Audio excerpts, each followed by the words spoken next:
이제 이 어린 종 준비된 말씀을 전하려고 합니다. 증거되는 말씀이 참이 되게 하시고 생명이 되게 하시고 어지러운 말씀이 아니요 정돈시키는 그러한 말씀으로 기름 부어 주옵소서.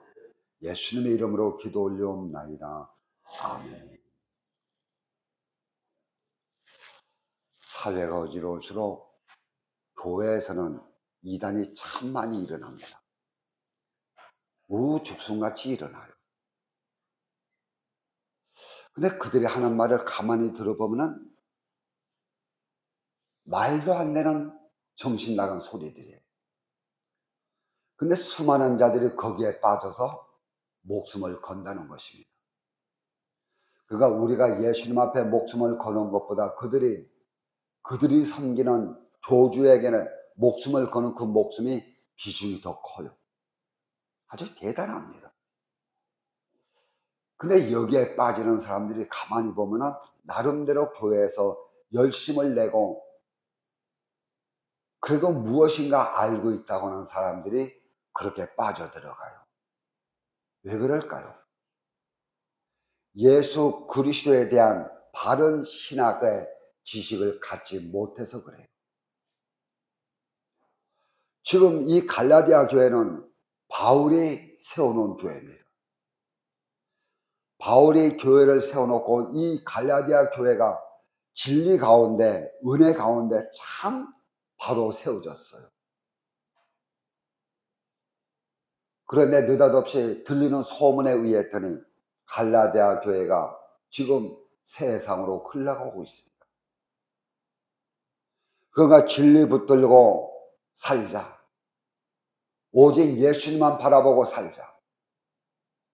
이러했던 이 교인들이 지금 어디로 흘러가고 있어요? 세상으로 흘러가고 있습니다. 지금 그들이 가지고 있는 기본적인 신학이 흔들리고 있는 것이에요. 그렇다면 갈라디아 교인들이 저와 여러분보다 신앙이 없어서 그랬을까요? 아닙니다. 그들은 바울에게 직접 가르침을 받은 사람들이요 성도들입니다. 우리보다 월등히 예수님과 가까이 생활했던 사람들이 지금 그러한 사람들이 흔들리고 있습니다. 모두 알고 있고 자기 나름대로 하나님을 잘 섬긴다고 했는데, 그런데 얼마나 교회가 심각한지, 얼마나 개인들의 그 신앙이 지금 심각한지, 바울이 지금 편지 내용을 보면 전부 다 율법과 은혜 속에 놓고 이 말씀을 편지를 쓰고 있는 것이에요. 성도들아, 은혜가 이것이고 율법이 이것이다. 근데 앞선 것은 율법보다 은혜가 더 앞선 것이다. 그가 신앙이 요동치고 있는 것입니다. 자기는 든든히 섰다고 생각했는데 신앙이 흔들고 있는 것이에요. 신앙생활 잘하고 예수님을 잘 알고 한 이들이 율법과 은혜 사이에서 중심을 못 잡고 있는 것입니다. 자기 나름대로 예수님을 잘 안다고 했던 이 사람들이 우왕좌왕 혼돈하고 있는 것이에요. 그러면서 중심을 못 잡으니까는 이들을 유혹하는 자들의 그 사상과 정신 속에 다 넘어가는 것이에요. 교리적으로, 영의 이치적으로 뭐가 없어서요? 예수님에 대한 지식을 신학화하지 못해서 그래요. 그렇게 되면 내 것이 없어집니다. 내 신학이 없어져요. 전부 남의 신학이고 다른 사람의 말씀이고 다른 사람이 받은 은혜가 내 자체와 내 속에 들어와서 내 것이 돼야 되는데 내 것이 없어요.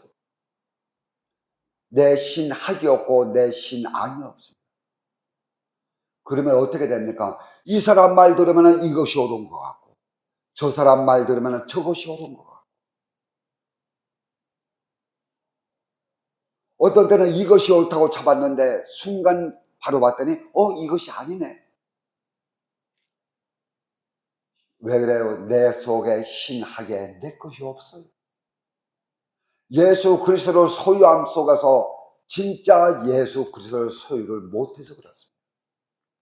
그러니까 날마다 신앙생활이 내 신학 가지고 하는 것이 아니고 내 믿음 가지고 하는 것이 아니고 다른 사람의 믿음을 가지고 그를 따라가는 것입니다.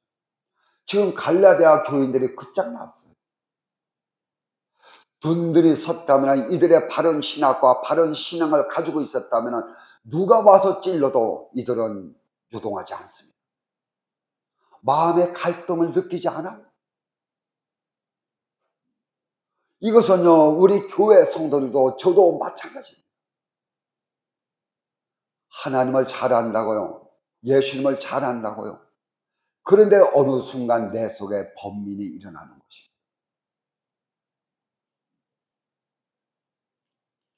바울은 지금 오늘 이 말씀 속에서 누구를 개입시키는가 하면 모세와 아브라함을 지금 개입을 시킵니다. 그래서 모세를 통해서 율법이 나오고 아브라함을 통해서 은혜가 나왔는데, 은혜와 이 율법을 놓고 지금 은혜가 우월한 것이다. 믿음이 우월한 것이다. 뭐보다? 율법보다. 그러니까 너가 행하는 그 율법적인 행위가 어디서 나온 것이냐? 율법에서 나온 것이냐 아니면 은혜에서 나온 것이냐? 너희가 예배하는 이 예배의 형식이 은혜에 따라서 나온 것이냐 아니면 율법 따라서 나와서 예배하는 것이냐? 지금 그것을 바울은 지적해주고 있는 것입니다. 다 은혜라고 합니다. 근데 진짜 은혜가 됐으면 얼마나 좋겠어요. 은혜보다는 율법이 더 강한 것입니다. 그렇다면 이 지금 바울이 아브라함을 보는 그 관점 중심에는 무엇이 있을까요? 바울은 아브라함의 하나님의 역사진 아브라함의 삶을 바라보면서 지금 무엇을 보고 있을까요? 아브라함은 의롭다고 인정받은 것이 율법의 행위로 말미암은 것이 아니고 믿음으로 말미암은 것이다. 지금 바울은 이것을 발견한 것입니다. 그래서 가만히 보면 그래요. 아브라함의 삶을 바라보면요, 정말 칭찬받을 구석이 별로 없어요. 참 실수투성이고, 나 살기 위해서 자기 아내를 누이라고 하면서 바로 왕에게 넘겨주기도 하고, 참 실수투성입니다. 그런데 하나님 앞에 아브라함은 의롭다 인정받습니다. 그러면서 내가 온전하니 너도 온전하라고 하십니다. 이것을 바라보는 이 바울의 관점에서는 하나님의 은혜를 먼저 발견하는 것이에요. 그러니까 지금 우리가 중요한 것은 내가 주님을 섬기고 따라가고 예배하고 기도하는 모든 것은 율법에서 출발된 것이냐 아니면 하나님의 말씀 은혜로 출발된 것이냐, 지금 그것을 먼저 판단하라는 것입니다. 그러면은 하나님의 은혜는 어디로부터요? 아브라함부터 출발됩니다. 그리고 이 땅에 아브라함에게 약속한 너의 자손을 통해서 아들이 나올 것이니 그 종집을 짓는 것이 예수 그리스도예요. 그 사이에 뭐가 있나? 모세의 율법이 있습니다. 그러니까 이 말씀은 은혜와 은혜 사이에 무엇이 있어야 돼요? 율법이 있어야 됩니다. 그러니까 율법 빠진 은혜는 은혜가 될 수가 없고, 은혜 빠진 율법은 율법이 될 수 없다는 것이에요. 그래서 하나님의 은혜가 내려오는 통로는 무엇인가요? 율법이에요. 그래서 야고보 사도는 우리에게 뭐라고 했습니까? 행함이 없는 믿음은 죽은 믿음이다. 까불지 마라. 너희가 함으로 이까지고 말씀을 이야기하고 너희가 믿음을 이야기하지만 행함이 없는 그 믿음은 죽은 믿음이다. 그러니까 은혜와 은혜 사이에는 무엇이 있어야 돼요? 율법이 있어야 됩니다. 이 율법은 무엇이에요? 행함이에요. 내 육신으로 행하고 내 손과 발 가지고 섬기고 행하는 것입니다. 이것이 나와야지 바른 신앙생활의 중심을 잡고 나갈 수가 있는 것이에요. 이것이 없으면 안 돼요. 지금 바울이 그 얘기하고 있는 것입니다.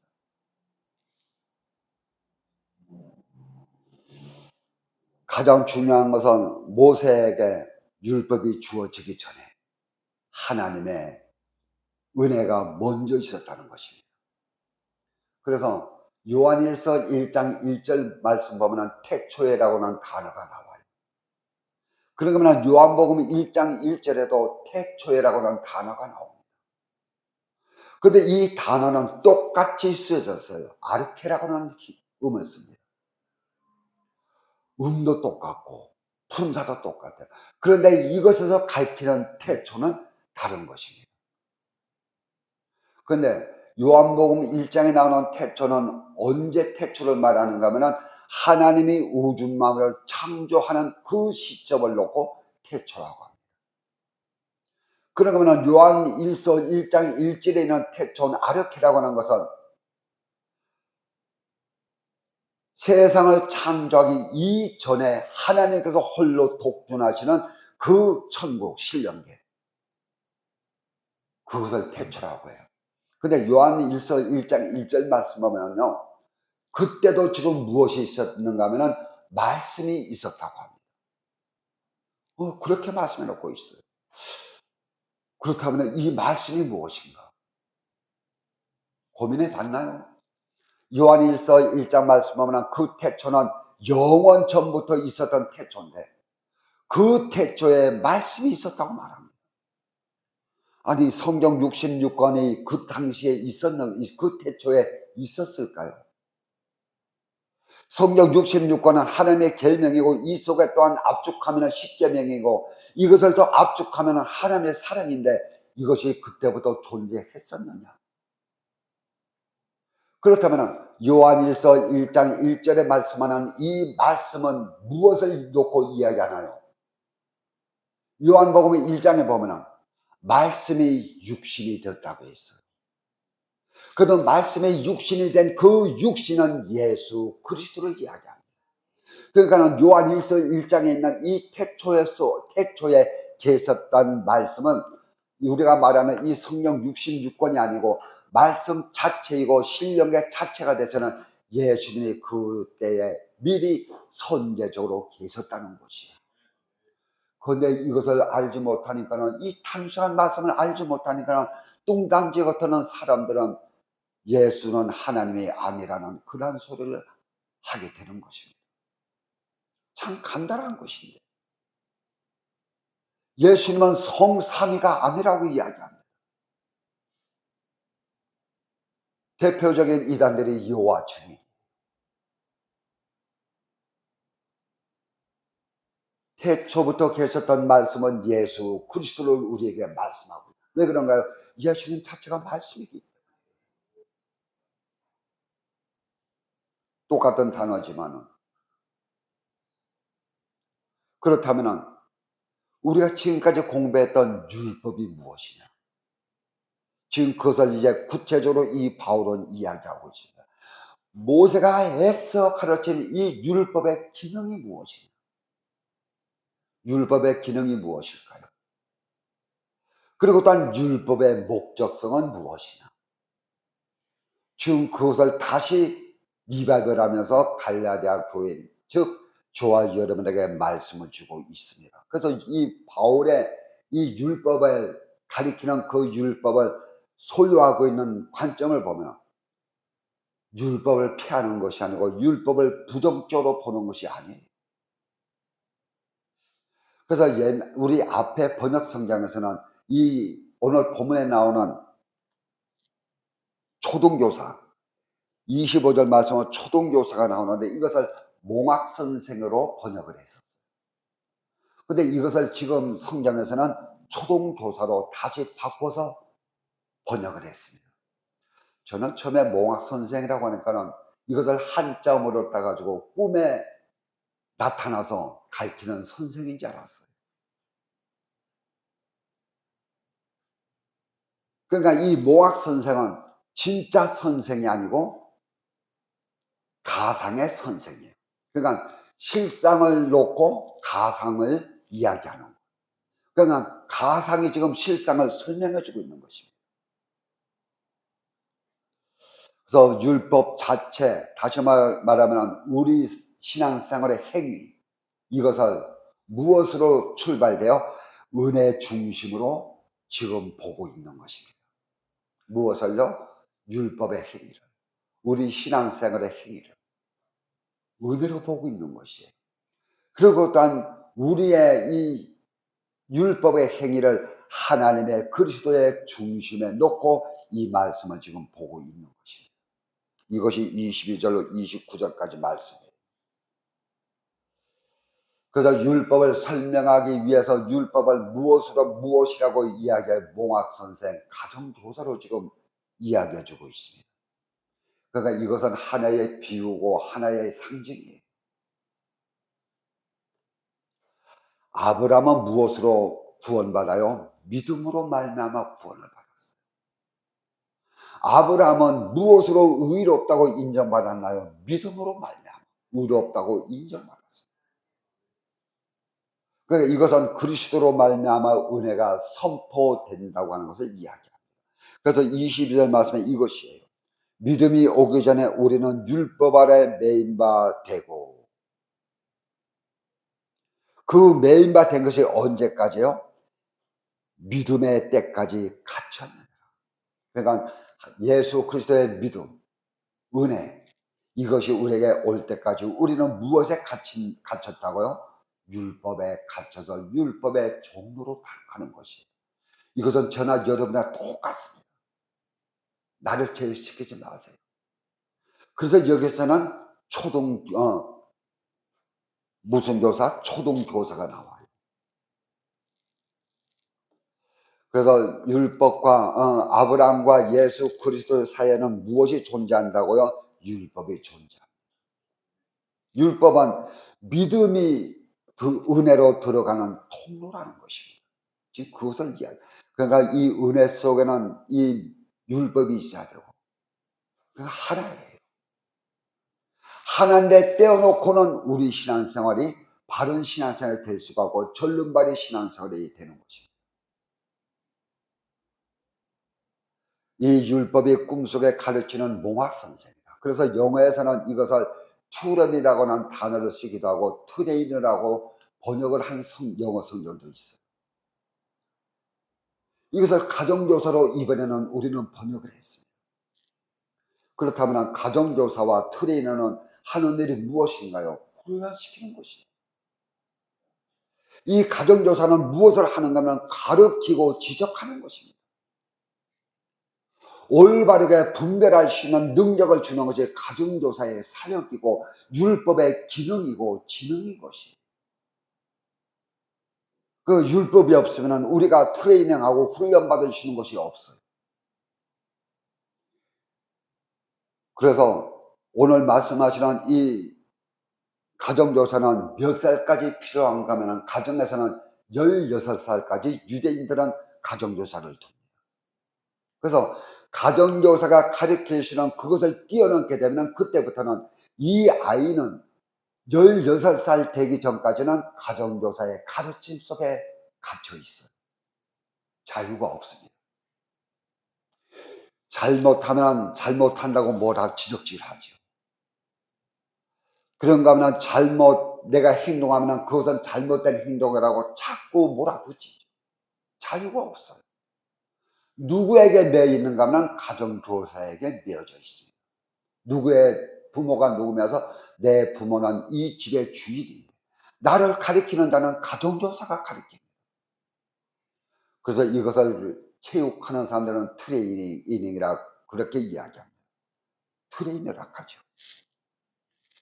그래서 16살이 지나면 이때부터는 가정교사가 필요 없어요. 그래서 처음 교회 나오는 사람들을 보면 전부 이렇습니다. 처음 교회 나오는 사람들이 하나님의 은혜를 압니까? 아니면 성경 속의 교리를 압니까? 아니면 단어의 뜻을 압니까? 그러니까 처음 나오게 되면 그들의 삶은 어떤 삶이 되는가 하면 율법적인 삶이 되는 것이에요. 그가 앞에 살아있는 믿음의 선배를 보고 따라가는 것이. 양은요, 멀리 바라보지 못합니다. 양이 바라볼 수 있는 눈은 30cm. 그것을 뛰어넘으면 그때부터는 양은 자기의 눈 가지고 걸어갈 수 있는 것이 한계를 뛰어넘는다. 그때부터는 무엇 보고 가는가 하면 목자의 소리를 듣고 이 양은 움직여요. 그러니까 이 양은요, 양몰이를 할 때 이 양은 앞에 가는 양의 엉덩이를 보고 따라갑니다. 그러니까 앞에 가는 양이 일로 가면 이쪽으로 가고 저쪽으로 가면 저쪽으로 가고 그 엉덩이만 보고 따라가요. 처음 교회 나오는 사람들의 삶이, 믿음이 그렇습니다. 하나님의 은혜 속에 살아가는데 무엇인가 내용을 모르고 율법 따라 살아갑니다. 그러면서 신앙생활을 조금 하다 보면 도리를 알게 되고 이제 신앙이 성장되게 되면 그때부터는 내게 가정중 교사가 필요 없어요. 이것이 무엇이냐면 은혜 속에 살아가는 자들. 은혜 속에. 그래서 처음에는 신앙생활이 쉽지 않습니다. 그러므로 율법의 종으로 살아갈 수밖에 없어요. 저도 그랬고 여러분도 똑같이 그랬습니다. 그런데 어릴 때에 처음 교회 나올 때 그 신앙생활을 20년, 30년 믿어도 벗어나지 못하는 자들이 있어요. 그만큼 이제 믿음의 생활을 했으면 이제 은혜 생활 속에 들어와야 되는데 아직도 율법에 매여서 초등교사의 지도를 받고 살아가는 무리가 있습니다. 이것을 사장에 가서는 뭐라고 하는가 하면 초등학 신자라, 유치한 신자라, 그렇게 이름을 붙입니다. 4장 39절 말씀, 4장 3절에 가면은 초등학문이라 그렇게 이름을 붙였어요. 누구를? 율법에 매여서 사는 자들, 초등학문에 매여 있는 자들이다. 그런가 하면 히브리서 5장 12절 말씀에 보면은 이들을 놓고 단단한 음식을 먹지 못하고 젖을 먹는 사람들이다. 그렇게 이름을 붙입니다. 똑같이 신앙생활을 했는데 어떤 자들은 단단한 음식, 은혜 속에서 믿음 생활을 하는데 어떤 사람들은 율법에 매여서 살아가는 자들이 있어요. 그런 자들은 뭐라고요? 단단한 음식을 먹지 못하고 젖을 먹는 자들. 그가 젖을 먹는다 하는 것도 우리가 깊이 생각해야 됩니다. 이 젖이 어떤 젖인가? 어린아이가 먹는 젖인가? 아니면 정말 하나님의 은혜 속에서 아버지가 주시는 고단백질을 먹는 신앙입니다. 그래서 지금 매여있는 자들, 초등교사에게 매여있는 자들을 초등학문에 매여있는 자들이다. 그래서 4장 3절에 그랬거든요. 이와 같이 우리도 어렸을 때에, 이것은 장성한 자들을 놓고 이야기합니다. 어렸을 때에 이 세상의 초등학문 아래에 있어서 종로로 달렸다. 그래서만 저와 여러분은 지금 매여있는 자들인가요? 아니면 자유함을 얻은 자들인가요? 심각하게 생각해야 돼요. 참 입에서는 말씀을 이야기하고 입에서는 은혜를 이야기하는데 내 삶은 지금 어디에 매여있느냐? 아직도 초등학문에 매여있는가? 아니면 거기서 자유한 자로서 신앙의 자유를 누리면서 사는 자주인인가?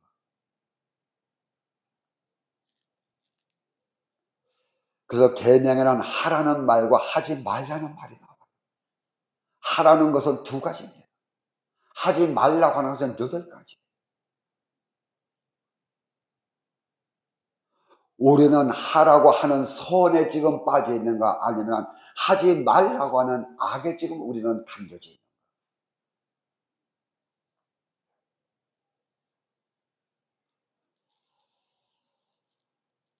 그래서 25절에 믿음이 온 후로는 우리가 초등교사 아래에 있지 아니하도다. 근데 믿음이 온 후로도 우리는 율법에 매여서 사는 자들이 참 많습니다. 율법에 매여서 신앙생활하고 율법에 매여서 가정생활하고 날마다 일로 갈까 절로 갈까 하나님 앞에 떼구적이 있어. 이것 할까 저것 할까 하나님 앞에 뒹굴고 초동 한번 몽학 선생 앞에 매여 있는 자들이 안 된다고 하는 여기에 율법에 강한 힘이 있습니다. 하지 말라고 하는 그 속에 율법에 아주 강한 능력이 있고 기능이 있는 것이에요. 근데 여기에 매여서 사는 저들이 참 있습니다. 그래서 죄의 형벌은 무섭거든요. 죄를 지으면 이 율법은 무엇이라고요? 그 형벌은 사망이라고. 죽는다. 그래서 이 길로 가면 죽게 되니 이 길로 가지 말라고 우리에게 무엇을 주었어요? 몽학 선생을 주신 것입니다. 율법을 주신 것입니다. 그거 율법은 우리에게 꼭 있어야 됩니다. 무엇을 위해서? 은혜 생활에 들어가도록 하기 위해서. 그래서 이것이 무엇이라고? 우리의 행위예요. 예수 믿으면서 우리가 예수님의 그 발자취를 따른다고 하면서 예수님의 정신과 사상으로 살지 못하면 영적인 신앙의 열매는 우리가 맛볼 수가 없는 것입니다. 날마다 갈급해하면서 그 갈급한 목적이 어디 있는지 모르는 것이에요. 그래서 율법은요, 죄를 보여주는 우리의 거울인 것입니다. 율법을 통해서 죄를 본다고요. 율법을 통해서 내 자신을 본다고요. 내가 어디에 매여 있는가? 그렇다면 여러분, 저와 여러분은 지금 어디에 매여 있나? 로마서 2장 14절 말씀 보면 그렇게 이야기해 놓았어요. 사람은 하나님의 형상 따라 지음을 받았는데, 로마서 2장 14절 잠깐 볼까요? 사도행전 다음에 로마서 2장 14절.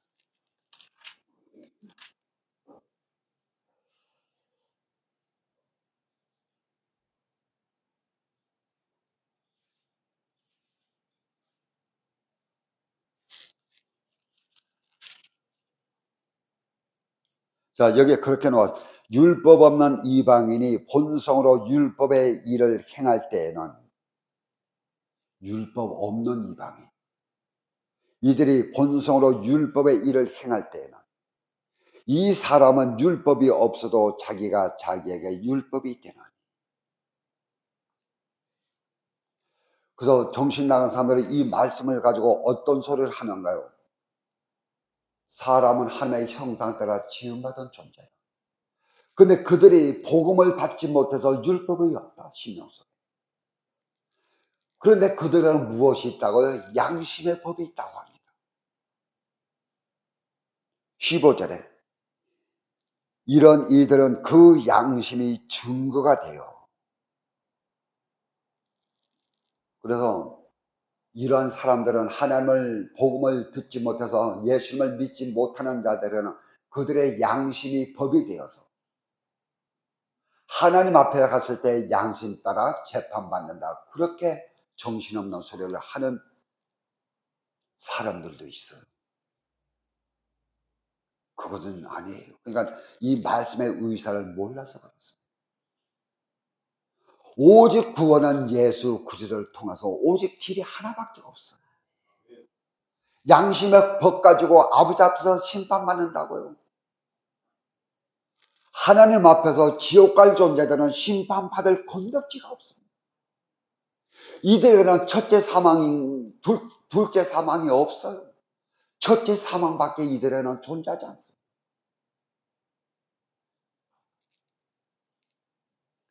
죄에 익숙한 존재가 되다 보니까 사람들은 죄 가운데 가면서도 그것이 죄인지 몰라요.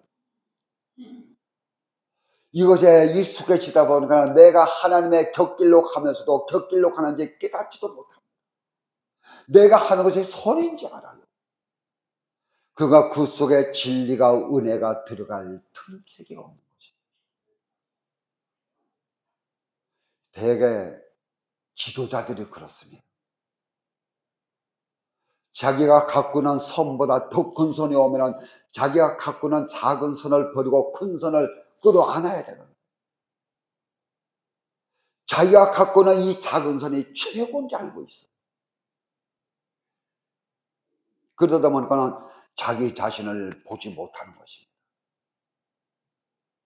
내가 어떤 존재가 보지 못하는 거예요. 왜요? 율법이라는 거울이 없어니까. 그래서 자기는 방탕하게 살아가면서 선 속에 살아간다고.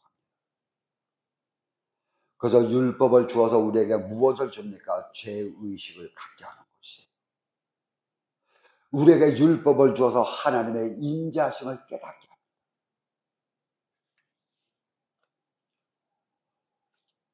그래서 율법은 몽학 선생이 되어서 가정 교사가 되어서 우리를 누구에게로 인도한다고요? 그리스도에게로 인도하는 것이에요. 이것이 바울의 위대한 변증이에요. 어쩌면 이렇게 변증을 할까? 그래서 율법이 우리를 무엇으로 은혜의 길로 인도한다니까요. 그러니까 행함이 없는 믿음은 죽은 믿음이에요. 입 가지고 여러분 믿음 이야기 하지 마세요. 그래서 예수님이 뭐라고 했습니까? 말씀을 전하고 제자들에게 너희가 내 말을 깨달았느냐. 제자들이 깨닫다고 하자. 예수님이 뭐라고 하십니까? 그러면 너희는 나가서 그대로 살아라. 그대로 행하라고 합니다. 이것이 믿음이라고. 이것이 신앙생활이라고. 마태복음 19장에 보면 부자 청년이 주님 앞에 나와서 영생을 묻습니다. 그래서 예수님께서 가장 먼저 하시는 말씀이 율법을 행하라. 참, 이 청년은 대단한 청년이에요. 율법을 다 행했다고 합니다. 그저 예수님께서 그 청년에게 뭐라고 합니까? 그러냐? 그러면 너에게 있는 것을 모두 팔아서 가난한 자들에게 주고 너는 나를 따르라. 그가 이 청년은요 고집된 망각 속에 살아왔던 것입니다. 우리 한번 해보세요. 율법을 지킨다고 한번 해보세요. 하면은 할수록 힘들어서 못해요. 접근도 못합니다. 차라리 카틀 안에 있으면 좀 나을 것이에요. 나 외에 다른 신을 섬기지 마라. 그 카트라인이 있다면, 그 중심선이 있다면, 우리가 좀 선택하기가 쉬울 것 같아요. 도둑질하지 마라, 간음하지 마라, 그 라인이 있다면. 근데 그 라인이 없어요. 율법을 지킬 수 없는 존재. 그러므로 율법을 지키려고 나가면 나갈수록 무엇을 발견하는 거면 내 무능을 발견하게 됩니다. 나라고 하는 존재가 이런 존재구나. 나는 주님 앞에서 아무것도 행할 수 없는 그러한 무능한 존재. 나는 율법을 행하려고 하지만 율법을 근처에도 가지 못하는 그러한 연약한 존재. 그래서 우리는 아버지 앞에 무릎 꿇고 무엇을 구하나요? 하나님의 긍휼을 구할 수밖에 없는 것입니다. 하나님, 나는 할 수가 없어요. 나는 이것을 감당할 수가 없어요. 나를 도와달라고 하나님 앞에 우리가 도움을 구할 수밖에 없는 존재예요. 아시겠어요? 이것이 신앙생활이고 이것이 은혜 속에서 율법을 통과하는 사람들의 삶인 것입니다. 그 율법을 모르면요, 주님 앞에 이런 기도를 할 생각조차 하지 못하는 것입니다. 아버지 말씀 앞에 비추었더니 나는 연약한 존재입니다. 아무것도 아니에요. 먼지 같은 존재입니다. 훅 불면은 없어질 존재. 그러니 우리가 주님 앞에 바랄 것은 무엇인가요? 긍휼을 구할 수밖에 없습니다. 이것이 어디서 나온다고요? 율법에서 나오는 것입니다. 이것이 무엇이고 신앙의 자율인 것이에요. 그래서 그렇다고요. 율법을 지킨다고 몸부림치는 자와 율법을 지키지 않는 자와 비교하면 50보 100보더라. 세상 말로 말하면 그놈이더라.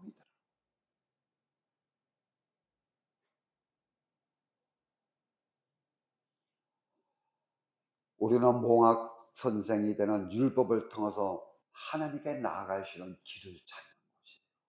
내 존재를 찾는 것입니다. 그 존재를 찾을 때 주님 앞에 나와서 우리는 긍휼을 구할 수밖에 없고 나는 죄인이라고 하는 고백을 할 수밖에 없어요. 나는 죄인. 무엇을 통해서 봤더니 율법이라고 하는 거울을 통해서 봤더니 아버지 나는 죄인. 나를 도와주소서. 이것이 지금 바울이 전하는 율법의 기능인 것입니다.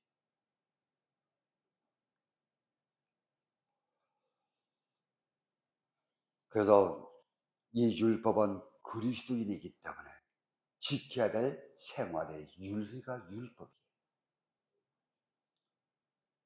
이것이 우리 생활의 잣대가 되는 것입니다. 그렇다고 우리가 날마다 앉아서 이것 구분하라는 것이 아니에요. 이렇게 하면 죄가, 이렇게 하면 죄가 아닐까. 그것 고민하는 것이 아닙니다. 내가 성장된 만큼 만물은 순종하게 되어 있습니다. 그래서 우리가 이 말씀을 보면서 우리가 율법에 매여 있다면 우리가 하나님을 섬기는 것이 하나님이 두려워서 섬기는 것이라. 아직도 그 신앙은 어떤 신앙이에요? 젖을 먹는 신앙. 아직도 그 사람은 초등학문에 있는 사람인 것이. 그래서 우리는 진리 속에서 하나님 앞에 가까이 가는 그러한 영의 사람이에요. 근데 어떻게 보면 우리가 이것을 착각 속에 살아가고 있는지도 몰라요. 나는 율법 속에 살아가는데 나는 착각으로 은혜 속에 살아간다고 착각하고 있는지도 몰라요. 나는 지금 젖을 먹고 살아가면서도 자기는 단단한 음식을 먹고 살아간다고 착각하고 있는지도 몰라요. 그러니까 우리의 신앙생활에 가장 중요한 것은 우리 신앙의 현 주소를 밝히 볼 수 있는 그러한 눈이 필요한 것이. 그것이 무엇이라고요? 은혜와 율법 속에서 우리는 올바른 신앙에 평균되는 그러한 잣대를 놓고 하나님의 은혜 속에 온전히 거하는 그러한 저와 여러분의 되시기를 주의 이름으로 축복을 드리겠습니다. 기도합니다. 하나님, 이렇게 말씀을 대언했습니다. 증거된 귀한 말씀이 우리 심령 속에 아름답게 정돈되게 하옵시고 이 말씀이 기초가 되어서 내 신앙이 신학화되어서 자체화되는 삶을 살아갈 수 있는 그러한 하나님의 백성들 삼아 주옵소서. 예수님의 이름으로 기도 올려옵나이다. 아멘.